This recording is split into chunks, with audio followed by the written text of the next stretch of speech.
A lot of international leaders concerned about the transition, at least the way the dominant media culture is trying to spin it. President Obama, in this last trip abroad, is trying to reassure those leaders. Don't know if that holds true for our friends in Israel. Joining us now from Newsmax New York, the former mayor of Shiloh, Israel, and a writer for Israel National News, David Rubin. David, we're hearing all this talk and there was President Obama today in Greece, ironically, discussing domestic politics in the United States and asking just about everybody to hold him harmless for the Democrats' defeat. I would imagine that Israel doesn't need reassurance because Israel hasn't felt that good about Mr. Obama's stewardship of the American-Israeli relationship over the last 8 years. Well, understandably so. President Obama has made a complete shambles of the foreign policy of the United States and the international situation, especially in the Middle East, and especially concerning Israel's relations with its neighbors and with its ally, the United States.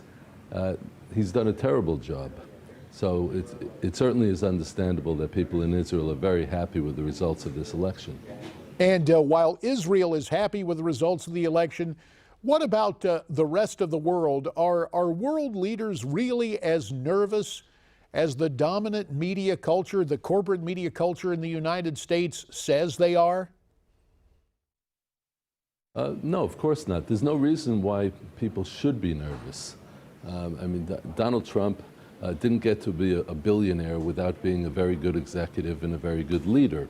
And he's going to have very excellent people around him who have great knowledge in foreign policy. Look at Rudy Giuliani, Jeff Sessions, Newt Gingrich.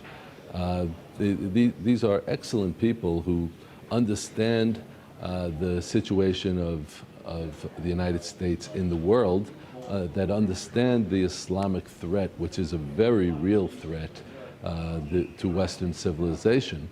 And unfortunately, the Democratic side didn't understand that, and when you hear about who they're suggesting putting as the DNC head, Keith Ellison, who is a Muslim who has spoken in favor of Hamas, the Hamas Islamic terrorist organization, who has decidedly left-wing, strongly left-wing views, and doesn't see the United States as a leader of the free world. I think it's a very serious problem for the Democratic Party. Because they're just moving further and further leftward and further away from their ally Israel and further towards the Islamic world, which can only mean the destruction of United States foreign policy, the blowing up of United States foreign policy. And I think one of the reasons why Trump got elected is because people wanted to see a change. People wanted to see the United States again as a leader of the free world.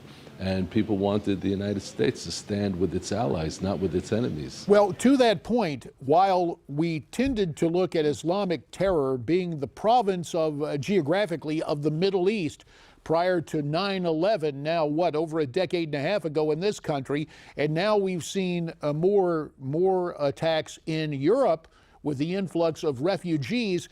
It's worth noting that during his visit today with Greece's President Obama reaffirmed America's commitment to NATO. Let's look and listen.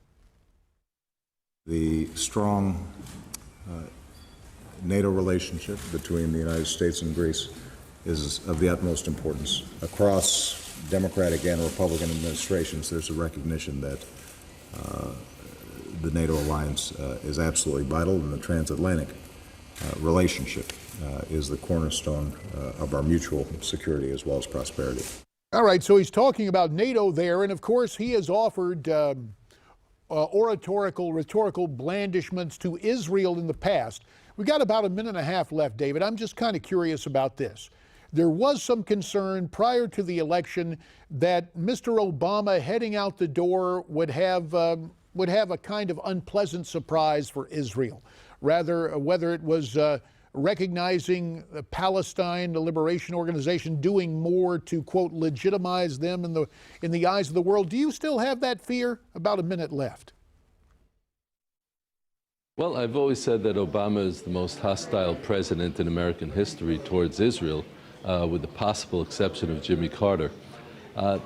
Look, as I pointed out in my book, The Islamic Tsunami, several years ago, Europe is under attack by this Islamic invasion, but Israel has known about, Israel has experienced the Islamic terrorism for so many years.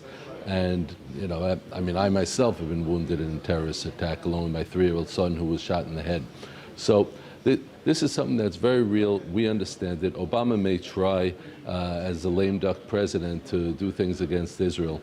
And they're at that cesspool of hatred, which is known as the UN. I basically say, let them scream and yell all they want. There's a new administration coming in that, God willing, will be a friend to Israel. And I think Obama, if he wants his legacy to be worth anything, he will not stand against Israel in this last month in office. David Rubin, former mayor of Shiloh, Israel, this afternoon from Newsmax, New York. David, thanks very much for your time. We really appreciate it.